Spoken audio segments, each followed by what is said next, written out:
الحمد لله نحمده ونستعينه ونستغفره ونؤمن به ونتوكل عليه ونعوذ بالله من شرور أنفسنا ومن سيئات أعمالنا من يهده الله فلا مضل له ومن يضلله فلا هادي له ونشهد أن لا إله إلا الله وحده لا شريك له ونشهد أن سيدنا ونبينا ومولانا محمدا عبده ورسوله صلى الله تعالى عليه وعلى آله وصحبه وبارك وسلم تسليما كثيرا كثيرا أما بعد فأعوذ بالله من الشيطان الرجيم بسم الله الرحمن الرحيم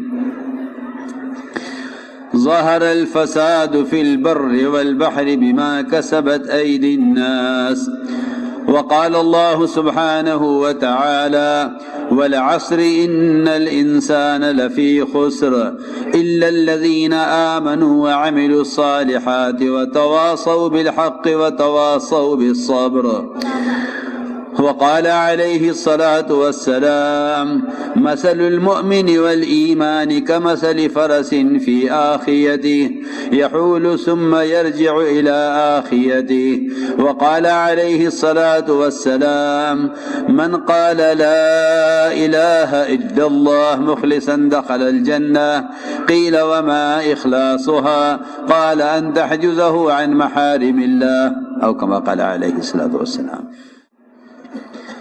میرے دوستوں، بزرگوں، عزیزوں، سب سے اہم اور بنیادی بات تو یہ ہے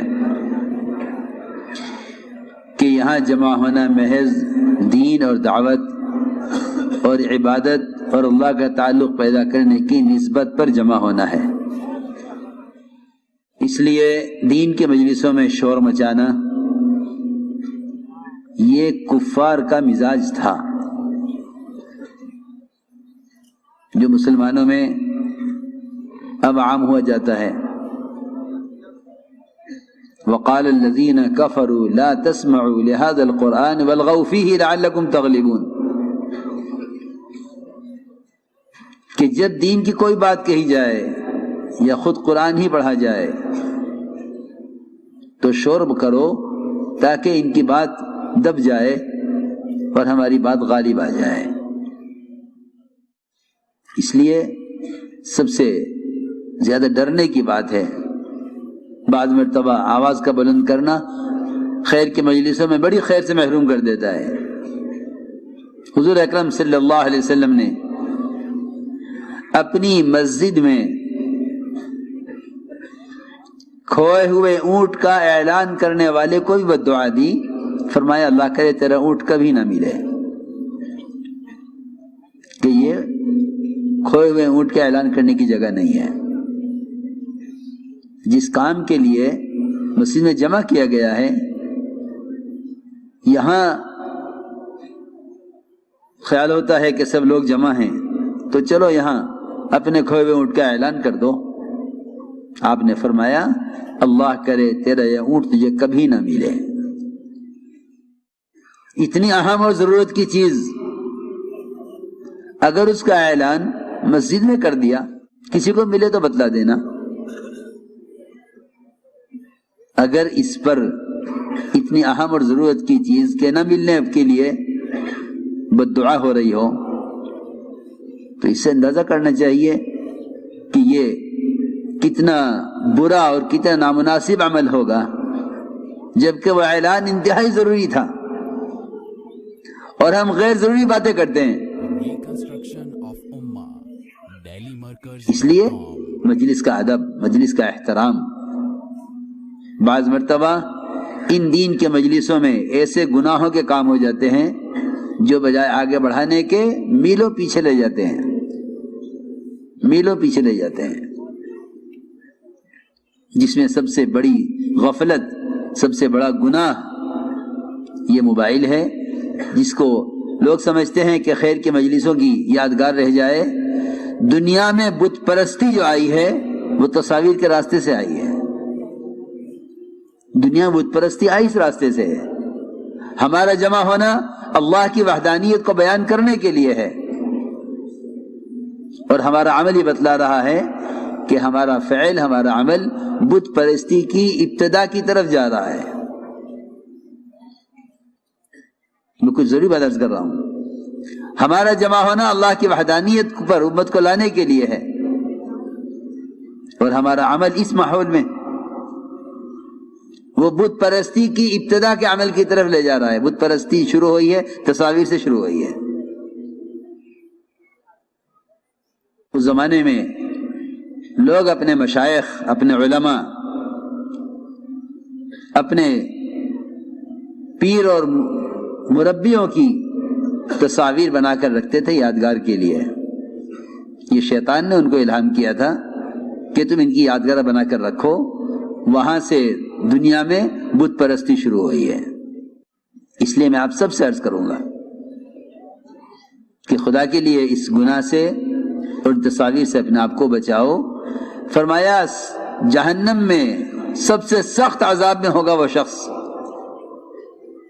جو کسی بھی آلے سے، کسی بھی ذریعے سے، موبائل ہو یا کیمرہ ہو، سب کا ایک ہی حکم ہے، یہ تو شیطان کے وسوسے ہیں لوگوں کے ذہنوں میں اور دلوں میں کہ یہ وہ حرام نہیں جو ویسا حرام وہ تھا، یہ حرام نہیں وہ حرام ہے۔ یہ شیطان کا وسوسہ ہے جس نے فحش اور باطل کو اور گناہوں کو عام کرنے کے لیے اچھے اچھے پڑھے لکھوں کو اس غلط فہمی میں ڈال دیا ہے کہ یہ حلال ہے، یہ حرام ہے، کہ نہیں یہ بھی حرام ہے، یہ بھی حرام ہے۔ حدیث میں آتا ہے کہ ایک زمانہ آئے گا کہ لوگ حرام کو حلال کرنے کی کوشش کریں گے، کہیں گے یہ حلال ہے، یہ حرام ہے، حالانکہ دونوں حرام ہوں گے۔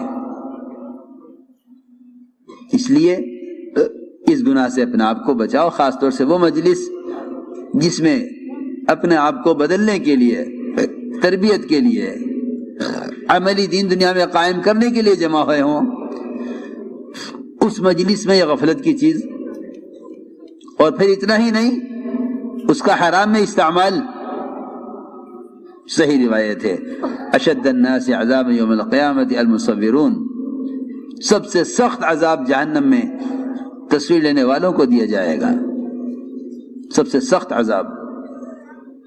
اللہ اکبر۔ اگر جبرائیل آپ کے پاس آ نہیں سکتے گھر میں تصویر ہونے کی وجہ سے، تو ہمیں کیوں امید ہے کہ رحمت کے فرشتے ہمارے ساتھ ہوں؟ ان مجلسوں کو رحمت کے فرشتے اپنے پروس آسمان تک گھیریں، کیسے امید کی جا سکتی ہے جب جبرائیل جن کا آنا انتہائی ضروری ہے اللہ کی طرف سے پیغام پہنچانے کے لیے، وحی پہنچانے کے لیے جبرائیل کا آنا تو انتہائی ضروری چیز ہے، لیکن یہ فرمایا جبرائیل علیہ السلام نے حضور اکرم صلی اللہ علیہ وسلم سے کہ ہم اس گھر میں داخل نہیں ہوتے جس گھر میں تصویر ہوتی ہے، ہم اس گھر میں داخل نہیں ہوتے۔ میرے گھر میں تو کہیں تصویر نہیں ہے، میرے گھر میں کہاں تصویر ہے؟ کہ نہیں، آپ کے گھر میں تصویر ہے، ہم اس گھر میں داخل نہیں ہوتے، اس گھر میں تصویر ہوتی ہے۔ حضور اکرم صلی اللہ علیہ وسلم نے دیکھا گھر کے پردے پر گھوڑے کی تصویریں بنی ہوئی تھی، گھر کے پردے پر گھوڑے کی تصویر، وہ بھی انسان کی نہیں، گھوڑے کی تصویر تھی۔ جبرائیل داخل نہیں ہوئے۔ تو میں دوستو عزیزو تھوڑا سا عقل کو استعمال کرو، ذرا ہدایت اور دین کی طرف آؤ، اور یہ سوچو کہ وہ کون کون سے گناہ ہیں کام کرنے والوں کے، دینداروں کے، جو امت کو خیر کی طرف رہبری کرنے والے اور امت کو گناہوں سے بچا کر جنت کی طرف لانے والے، ان کے اپنے گناہ کیا ہیں۔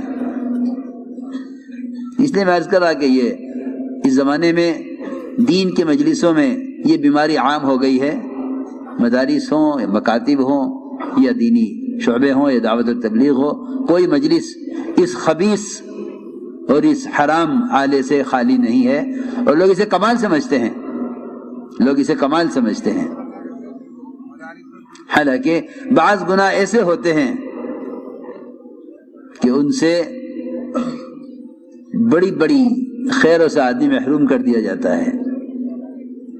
ایک صحابی احد کے میدان میں شہید کیے گئے، ایک صحابی احد کے میدان میں شہید کیے گئے، وہاں سے ان کے جنازے کو اٹھا کر ان کے گھر پہنچایا گیا۔ حضور اکرم صلی اللہ علیہ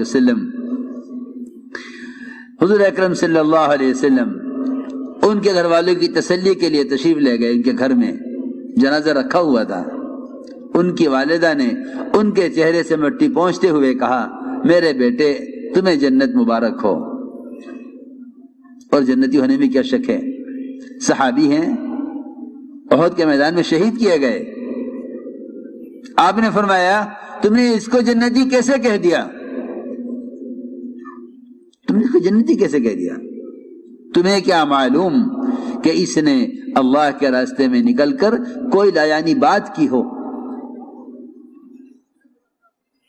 سوچو تو صحیح، ہمارے اجتماعات یہ بالکل صحابہ کرام کے غزوات پر جمع ہونے کی مثال ہے۔ حضور اکرم صلی اللہ علیہ وسلم نے اپنی امت کو میدان میں اس لیے اتارا تھا تاکہ یہ اپنی عملی دعوت سے امت کو دین کی طرف لائیں۔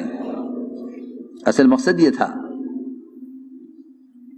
لیکن وہاں آپ نے یہ فرمایا شہید ہونے والے صحابی کہ ابھی شہید کے خون کا قطرہ زمین تک پہنچتا نہیں ہے کہ اس کی مغفرت کر دی جاتی ہے۔ اور آپ یہ فرما رہے ان کی والدہ سے کہ تمہیں اس کو جنتی کیسے کہہ دیا؟ تمہیں کیا معلوم کہ اس نے کوئی لایانی بات کی ہو؟ اس سے اندازہ کیا جاوے کہ احد کے میدان میں شہید ہونے والے صحابی کو لایانی بات کرنے پر، یہاں اس حرام فعل کے کرنے پر بھی لوگ غافل اور مطمئن ہیں۔ اس لیے میں نے عرض کیا کہ پورے اجتماع میں اس کا خیال رکھا جائے، اور یہ کوئی کمال نہیں ہے کہ تصویریں لے کر پھیلا دی جائیں اور کہ یہ اجتماع ہوا ہے، یہ کچھ نہیں ہے۔ اجتماع ہونا اللہ تعالیٰ کی اطاعت اور اتباع سنت کی بنیاد پر ہے، اجتماع کا ہونا گناہوں کے لیے نہیں ہے۔ اس لیے اپنے آپ کو اس سے بچایا جائے۔ میرے دوستوں، بزرگ عزیزوں، جتنا بھی فساد ہے دنیا میں، اس فساد کا تعلق براہ راست مومن کے بدن سے نکلنے والے اعمال سے ہے۔ اللہ نے صاف فرما دیا، ظہر الفساد فی البر والبحر بما کسبت ایدی الناس، کہ جتنا بھی فساد ہے بر و بحر میں، وہ سب کا تعلق براہ راست مومن کے بدن سے نکلنے والے اعمال سے ہے۔ نظام کائنات سے کائنات کے تغیرات کا کوئی تعلق نہیں ہے، نظام کائنات سے کائنات کے تغیرات کا کوئی تعلق نہیں ہے، بلکہ نظام کائنات کے تغیرات کا تعلق براہ راست مومن کے بدن سے نکلنے والے اعمال سے ہے۔ جو لوگ اپنے حالات کو مقدمات کے، قرضوں کے، بیماریوں کے، کاروبار کے نہ چلنے کے، مختلف قسم کی ان کے دین، ان کی شریعت میں مختلف قسم کی رکاوٹوں کے آنے کے، ان تمام حالات کو جو لوگ کائنات کے نقشوں کی طرف، یا مزید عرض کر دوں کہ جس زمانے میں مسلمان اپنے دین میں آنے والی رکاوٹوں کو حکام سے جوڑ دیں گے یا اپنے حالات کو حکام سے جوڑ دیں گے، ایسے لوگ توبہ پر اور راستے پر اور نجات کی طرف نہیں آیا کرتے ہیں۔ اللہ رب العزت حالات لاتے ہیں سمجھانے کے لیے، حالات لاتے ہیں رخ پھیرنے کے لیے، حالات لاتے ہیں رخ پھیرنے کے لیے۔ اللہ تعالیٰ کا، لوگ کہتے ہیں حالات ہیں، حالات اللہ کا فضل ہیں، حالات اللہ کا فضل ہیں، اللہ کا مومن کے ساتھ بڑا فضل ہے کہ اگر یہ کاروبار میں حرام کی طرف جائے تو اللہ رکاوٹ پیدا کرتے ہیں، اگر یہ معاشرے میں حرام کی طرف جائے اللہ رکاوٹ پیدا کرتے ہیں، اگر یہ حکومت میں اور عہدے میں اور منصب میں ظلم کی طرف جائے تو اللہ رکاوٹ پیدا کرتے ہیں۔ لیکن سب سے بنیادی بات یہ ہے کہ ان رکاوٹوں سے اللہ کی طرف آنے والے وہ لوگ ہوتے ہیں جن کے دلوں میں ایمان ہوتا ہے. جن کے دلوں میں ایمان ہوتا ہے وہ ان رکاوٹوں سے توبہ پر آ جاتے ہیں. جن کے دلوں میں ایمان نہیں ہوتا وہ ان رکاوٹوں سے سبق کوئی نہیں لیتے، بلکہ وہ ان حالات کو اپنے اسباب سے جوڑ دیتے ہیں. یہی وجہ ہے کہ لوگ جتنی پریشانیوں کی طرف جاتے ہیں وہ اتنے اسباب کی طرف جاتے ہیں، یہاں تک کہ ان کو ان کی پریشانیاں حرام اسباب کی طرف لے جاتی ہیں. ان کو ان کی پریشانیاں حرام اسباب کی طرف لے جاتی ہیں. کہ اب کیا کر سکتے ہیں، سوائے کوئی راستہ نہیں ہے کہ ان کو ان کی پریشانیاں حرام اسباب کی طرف لے جاتی ہیں. میرے دوستو، بزرگو، عزیزو، حالات عالم کا اسباب سے، حکام سے کوئی تعلق نہیں ہے. حالات عالم کا تعلق براہ راست مومن کے عمل سے ہے. اس لیے فرمایا کہ سب سے بنیادی چیز وہ ایمان ہے، اس لیے کہ ایمان کے بغیر دل کی آنکھ نہیں کھلتی. ایمان کا بغیر دل کی آنکھ نہیں کھلتی. فرعون پر جو بھی حالات آئے اس نے اپنے ہر حال کا مقابلہ حال سے کیا، ہر حال کا مقابلہ حال سے کیا. انبیاء علیہ السلام نے آ کر یہ سمجھایا کہ تیرے حالات کا تعلق تیرے حال سے نہیں ہے، تیرے حال کا تعلق تیرے اعمال سے ہے. تو یہ سب سے بنیادی بات ہے کہ ایمان کے بغیر مومن عبرت نہیں لے سکتا. ایمان کے بغیر مومن عبرت نہیں لے سکتا. اسی لیے فرمایا کہ اللہ کو نہ جاننے والوں پر جو حالات آتے ہیں، حدیث مثال دے کر فرمایا کہ ان کی مثال اس جانور کی طرح ہے جس کو کھول دیا جائے اور باندھ دیا جائے، اس کو نہیں معلوم کہ کیوں کھولا گیا، کیوں باندھ دیا گیا. جی ہاں، اللہ کو نہ ماننے والے، جو اللہ کو نہیں جانتے ہیں، ان پر آنے والے حالات کی مثال بہت اچھی مثال دی ہے حدیث میں کہ ان پر آنے والے حالات کی مثال ایسی ہے جیسے جانور کو باندھ دیا جائے اور کھول دیا جائے. تو جانور نہیں جانتا کہ اسے کیوں باندھا گیا، کیوں کھول دیا گیا. اور آپ حضرات جانتے ہیں کہ اگر بھینس دودھ روک لے تو اس کے بچے کو کھول کر لاتے ہیں، وہ بچہ تھن منہ لگا دیتا ہے، بھینس دودھ چھوڑ دیتی ہے، اور جب وہ دودھ دینے لگتی ہے تو بچے کو لے جا کے باندھ دیا جاتا ہے. اس بچے کو نہیں خبر کہ اسے کیوں لایا گیا تھا، کیوں لے جایا گیا.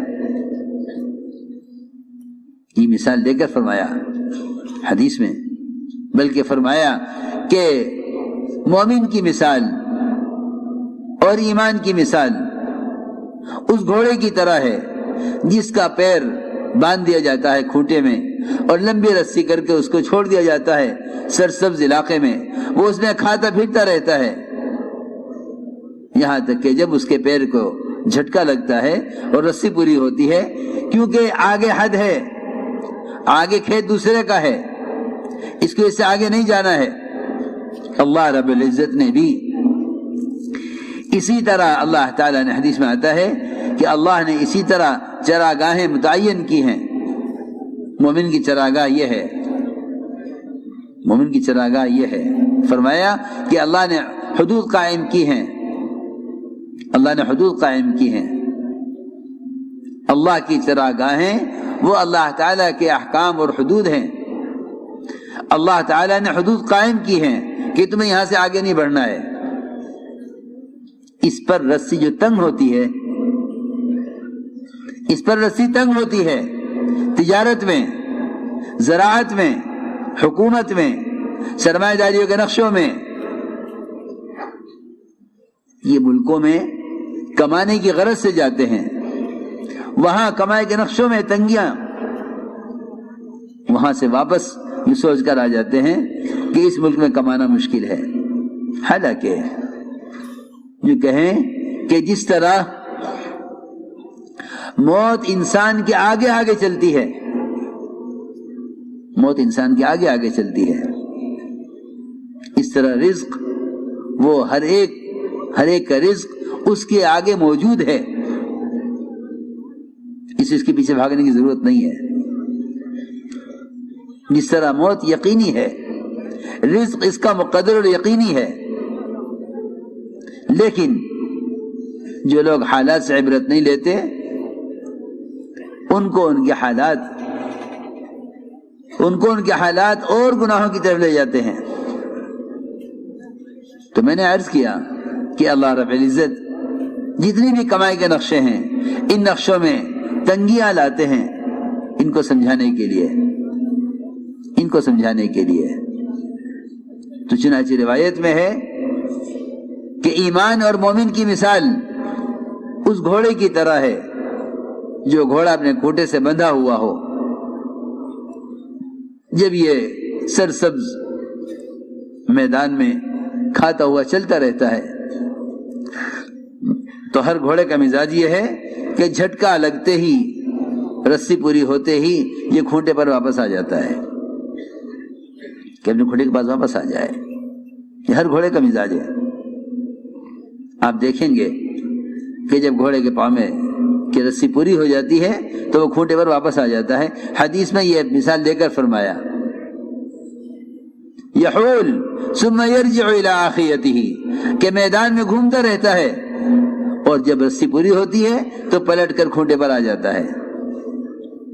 لیکن میرے دوستو، بزرگ عزیزو، اس زمانے میں مسلمان جن حالات سے بھی گزرتا ہے ان حالات سے عبرت نہ لے کر راستے کی طرف نہیں آتا۔ اس لیے فرمایا کہ حالات عالم کا تعلق کائنات کے نقشوں سے نہیں ہے، حالات عالم کا تعلق براہ راست مومن کے بدن سے نکلنے والے اعمال سے ہے۔ ایک صحابی کی نظر پڑی ایک عورت پر۔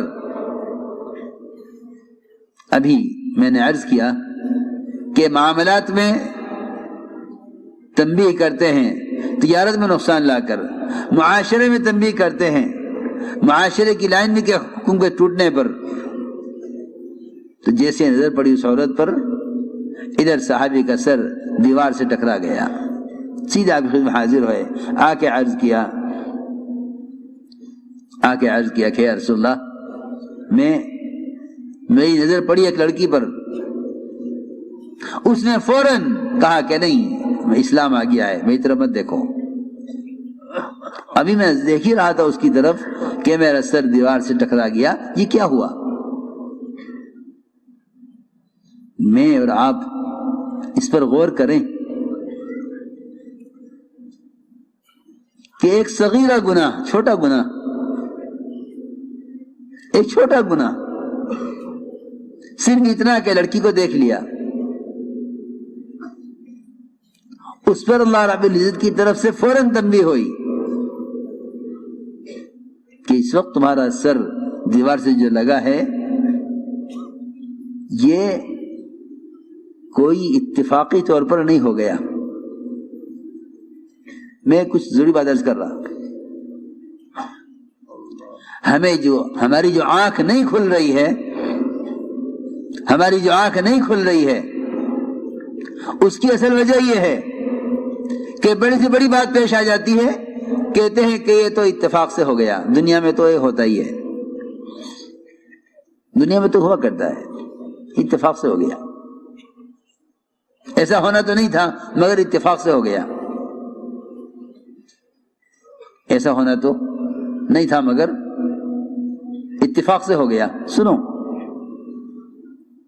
مولانا جی ایسا فرماتے تھے، اتفاق سے ہونا ہی دہریت ہے، اتفاق سے کچھ نہیں ہوتا، اتفاق سے ہونا ہی دہریت ہے، اتفاق سے کچھ نہیں ہوتا، جو کچھ ہوتا ہے اللہ کے کرنے سے ہوگا اور تیرے عمل پر ہوگا۔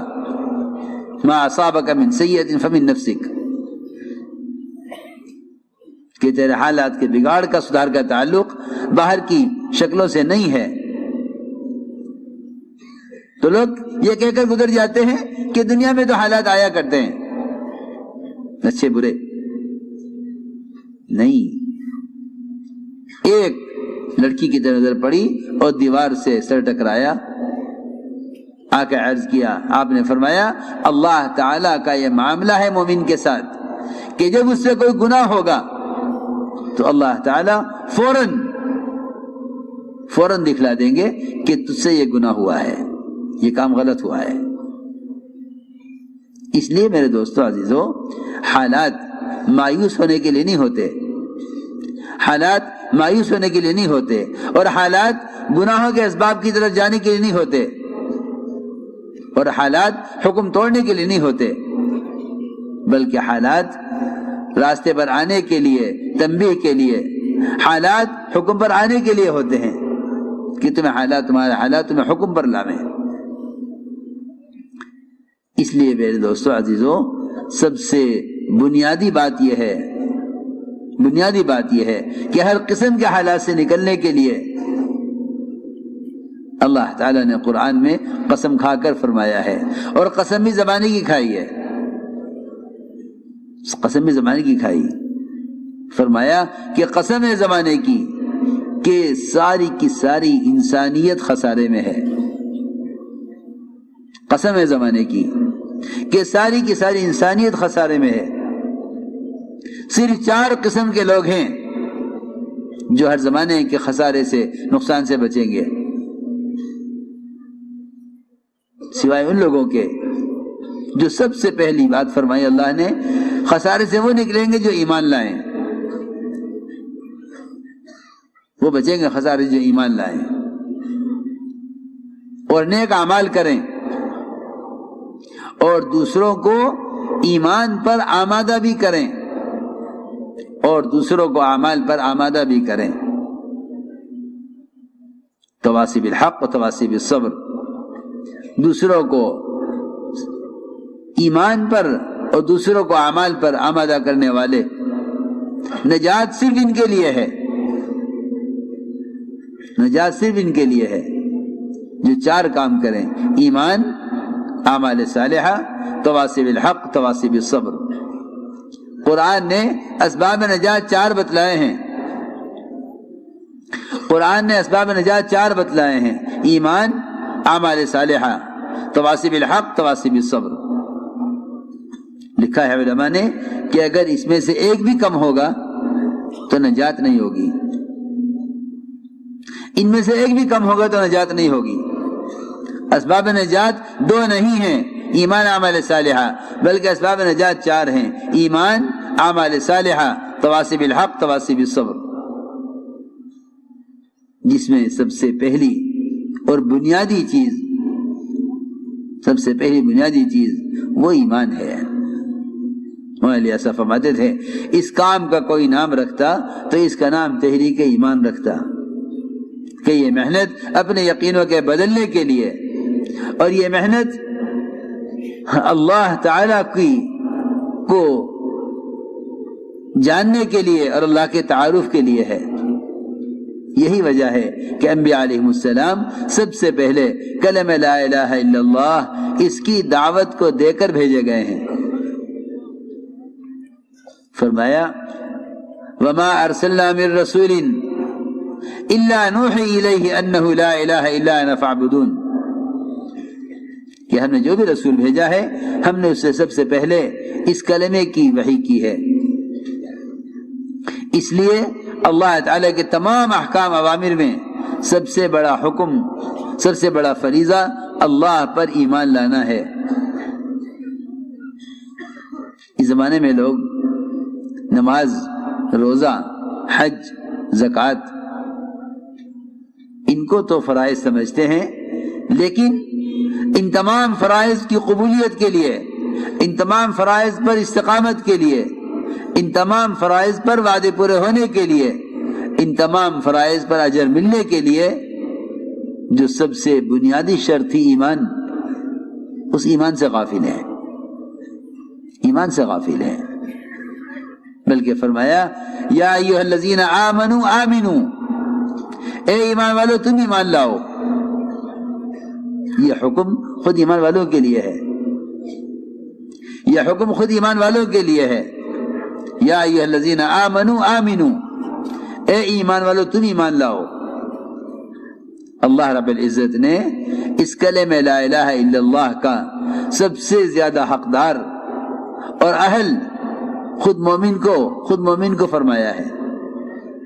الزمہم کلمۃ التقوی وکانوا احق بها واہلہا، کہ ایمان والے اس کلمہ لا الہ الا اللہ کے زیادہ اہل زیادہ حقدار ہیں۔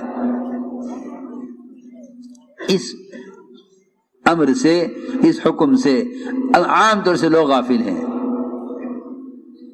اس لیے میرے دوستو عزیزو، سب سے پہلے ایمان سکھلایا گیا ہے، ایمان پہلے سکھلایا گیا۔ صحابہ کرام خود فرماتے ہیں ہم نے پہلے ایمان سیکھا پھر قرآن سیکھ لیا، کہ ایمان بالغیب اصل ہے۔ اس لیے محمد صلی اللہ علیہ وسلم کی لائی ہوئی تمام خبروں کو تمام کائنات کے ظاہری نقشوں کے مقابلے میں آپ کی لائی ہوئی خبروں کو یقینی ماننا، اسی کو ایمان کہتے ہیں، اسی کو ایمان کہتے ہیں، کہ آپ جو خبر دے رہے ہیں وہ خبر یقینی ہے تمام کائنات کے تمام نقشوں کے مقابلے میں۔ اگر اس پر ایمان نہ لائے گا، اگر اس پر ایمان نہ لایا تو یہ کائنات کے حالات کے اعتبار سے، دنیا کے حالات کے اعتبار سے چلے گا، حکم کے اعتبار سے نہیں چلے گا۔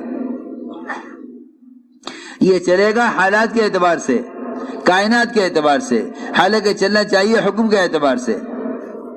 اس لیے سب سے پہلا بنیادی کام یہ ہے، سب سے پہلی بنیادی آواز یہ ہے انبیاء علیہ السلام کی، کہ نظام کائنات میں جتنے بھی تغیرات ہیں ان کا کائنات سے کوئی تعلق نہیں ہے۔ یہ پہلا سبق یہ سکھلایا گیا کہ نظام کائنات کا کائنات سے کوئی تعلق نہیں ہے، ورنہ سب سے بڑا شرک اور سب سے بڑی مصیبت جو پڑی ہے مسلمانوں پر وہ یہ کہ اللہ کو نہ جاننے والوں کی طرح، اللہ کو نہ جاننے والوں کی طرح کائنات کی شکلوں کو اصل سمجھ کر انہی کو اپنے اللہ کے درمیان ذریعہ سمجھ لیا جائے، اور انہی کائنات کی شکلوں کو، ان کے درمیان جو تغیرات پیش آتے ہیں ان تغیرات کو انہی کائنات کے نقشے سے جوڑ دیا جائے۔ میری بات تو جسے سننا بہت،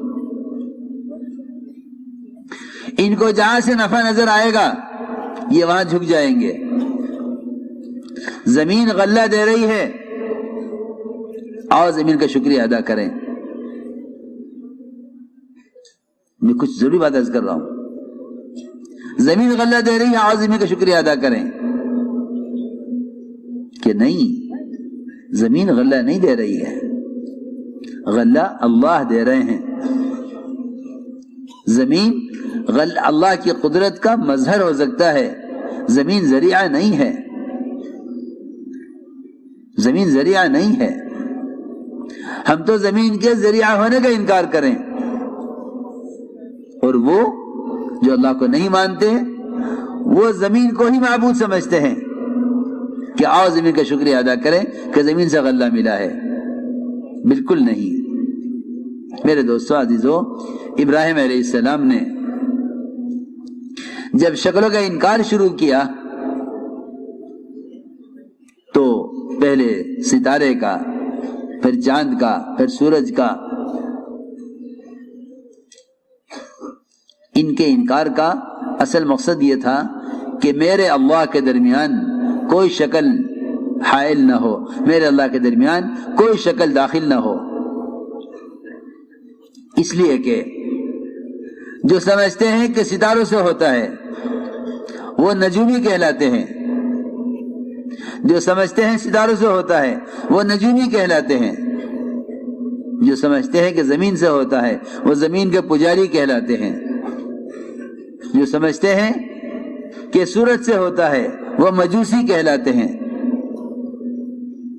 ابراہیم علیہ السلام نے ان تمام شکلوں کا انکار کر کے اعلان کیا کہ میں نے اپنے رخ کو بنے ہوئے سے بنانے والے کی طرف پھیر لیا ہے۔ اصل بات یہ تھی کہ کائنات کی جتنی بھی شکلیں ہیں ان تمام شکلوں سے نہ ہونے اور محض اللہ کی ذات عالی سے براہ راست اللہ کے امر سے ہونے کے یقین پر آؤ۔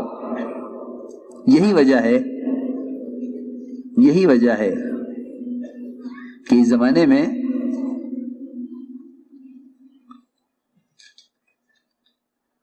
ماہر موسمیات کہیں گے بارش نہیں ہوگی تو یہ کہیں گے بارش نہیں ہوگی، ماہر موسمیات کہیں گے بارش ہوگی تو یہ کہیں گے بارش ہوگی۔ حالانکہ 5 چیزیں ایسی ہیں جن کو اللہ کے سوا کوئی نہیں جانتا۔ قیامت کب قائم ہوگی کوئی نہیں جانتا، بارش کب برسے گی کوئی نہیں جانتا،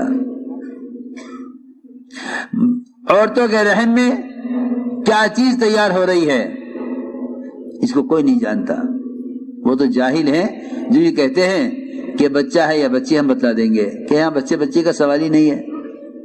یہاں تو سوال اس کا ہے کہ ماں کے رحم میں جو پیدا ہو رہا ہے تیار ہو رہا ہے وہ بدبخت ہے یا نیک بخت ہے، اس کی عمر کتنی ہے، اس کا رزق کتنا ہے۔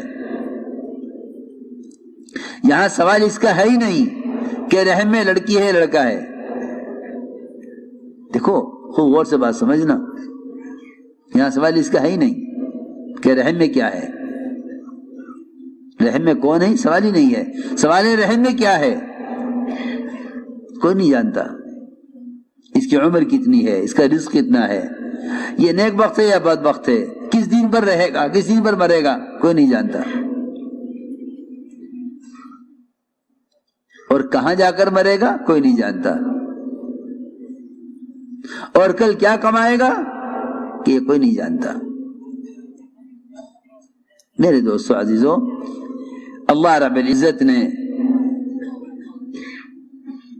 نظام کائنات کا کائنات کے حوالے کیا نہیں ہے۔ یہ غلط خیال ہے کہ نظام کائنات کائنات سے چل رہا ہے، بلکہ نظام کائنات ہر آن ہر گھڑی ہر لمحہ قدرت کے قبضے میں ہے۔ اللہ جو چاہیں گے نظام کائنات میں وہ کریں گے۔ سائنس کا خلاصہ یہ ہے کہ کائنات میں جو ہو رہا ہے کائنات سے ہو رہا ہے، یوں ہوگا تو یوں ہوگا، یہ ہوگا تو پھر یہ ہوگا، نہیں، بلکہ یوں کہو کہ جو کچھ ہوگا براہ راست اللہ کے کرنے سے ہوگا۔ حضور اکرم صلی اللہ علیہ وسلم نے اپنے صحابہ کے ذہن اور خیال کو اور یقین کو کائنات کی شکلوں سے پھیرا، کائنات کی شکلوں سے پھیرا ان کے خیال ان کے ذہن کو، کائنات کی شکلوں سے ان کے یقین کو ہٹایا۔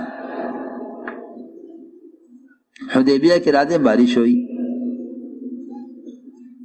یہاں ہمارے اجتماع میں بارش ہو رہی، ساتھی گھبرائے ہوئے آئے، بارش ہو گئی۔ تو کیا ہو گیا؟ تم اللہ کی رحمت سے بھاگ رہے ہو؟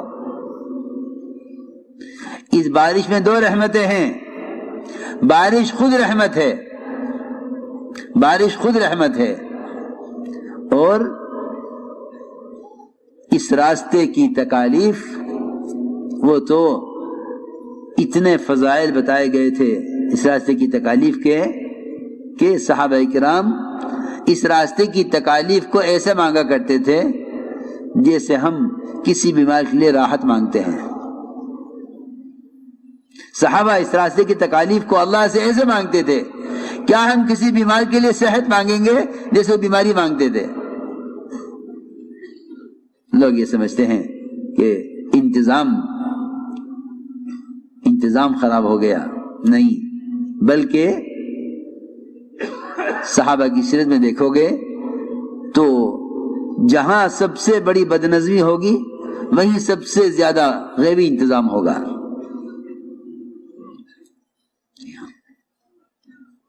میں نے تو یہ غور کیا کہ اللہ رب العزت دیکھنا چاہتے ہیں اس مجمع کو کہ اگر میں اس کام کے کرنے والوں کو صحابہ کی تکالیف سے گزاروں تو ان کا دل کیا کہتا ہے، یہ شکر کرتے ہیں شکایت کرتے ہیں؟ اگر میں ان کو صحابہ کی تکالیف سے گزاروں تو یہ شکر کرتے ہیں یا